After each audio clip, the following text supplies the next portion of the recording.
Welcome to Ride for Rights. Ride for Rights is a bike tour across America. I'm riding town to town in hopes that people will join me, come together on the four rights of freedom of speech, justice, education, and unity. If you'd like to come ride with me, check the schedule in the comments and see when I'm near your town. In addition, Ride for Rights promotes FIRE, Foundation for Individual Rights and Expression, the Southern Poverty Law Center, the American Immigration Council, and the American Library Association. They need your help, and please consider donating. Hey guys, we're back at the Kansas State Capitol. We're heading to Lawrence today. It's going to be a little under 32 miles, mostly gravel roads. We're going to do some climbing today. We have over 1,000 feet of climbing, so that's going to be a lot. Bad news, the drone is no longer working. The controller did not work after getting caught in that rainstorm 2 days ago. I'm hanging on to it in just the hopes it'll start working again. It is actually charging, so it shows the charge on, but it won't actually physically turn on. I'll try to get customer support. I can get a new controller, but I mean, the drone's been so finicky and almost wrecked several times already. I don't know if it's worth sinking another cost into this, but the shots were cool. The ride's gonna be hot today. It shouldn't rain. It's very clear, sunny. And then hopefully we're gonna get some new tires in Lawrence. See you guys there.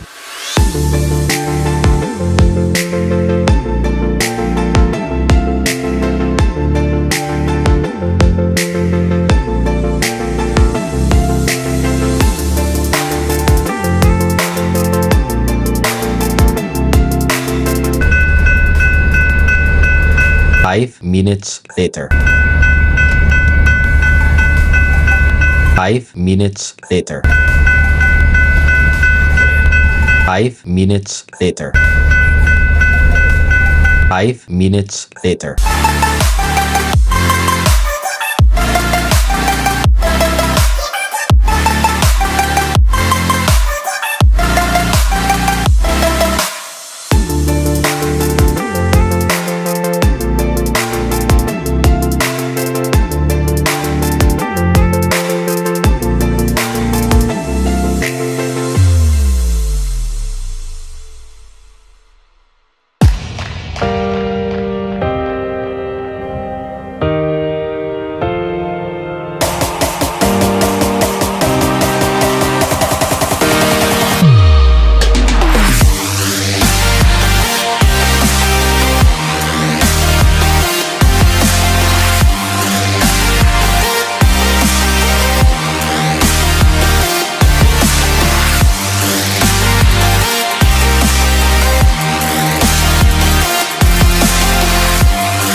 Hi guys, we're in South Park in Lawrence, Kansas. Pretty fun day today actually. It was a really cool ride. It was very hilly, gravelly roads up and down. Very steep, short pitches, beautiful, shady for a lot of it. Went over a lake. Out of Topeka, you guys saw we were behind, I think that train was like a 15-minute long train that we were stuck behind. Once we got out there, it was a good time. It's now getting really hot and humid, but it was with the shade and the trees, it wasn't too bad. It was sweaty. It's going to be sweaty for the next week and a half. It was just over a 30-mile day, so it wasn't too hard. I got about 25 miles and I stopped at a gas station just to relax and look up bike shops and see where I'm staying tonight. And I realized, oh, I'm almost done. Beautiful hills. We're going to get a lot of these coming up where they're short, steep hills. So let's talk about the Garmin. I have a Garmin 540 Edge, which tracks where I am and the slopes I'm currently doing. The Rockies and the Sierras had like slower inclines and declines. Where you on them for longer, it would eventually get right. These, it gives you the grade you're on, but it's always wrong because it's the grades switch so rapidly up these climbs. So it'll say like you're at a 5% grade, you're really at like a 12, and then it'll show up to 12 or 14 and you're already back on a 2% grade. These are sharp, short kickers, and that's what I expect for the Ozarks coming up. Lawrence is pretty nice. It's a cute little town. So I'm gonna look around, go to the bike shop and see if they have better tires for me. And I lost my gloves. So we are on glove pair number 5 now. The last gloves were the worst pair. I ripped the first day I used them. Tomorrow we're going to Kansas City, Kansas. And the following day is the Kansas City ride. And yeah, go watch the short I did about Native American education. See you guys tomorrow. Bye. Please like, comment, and subscribe. And check out my socials and the charity links in the comments below. Thanks for watching.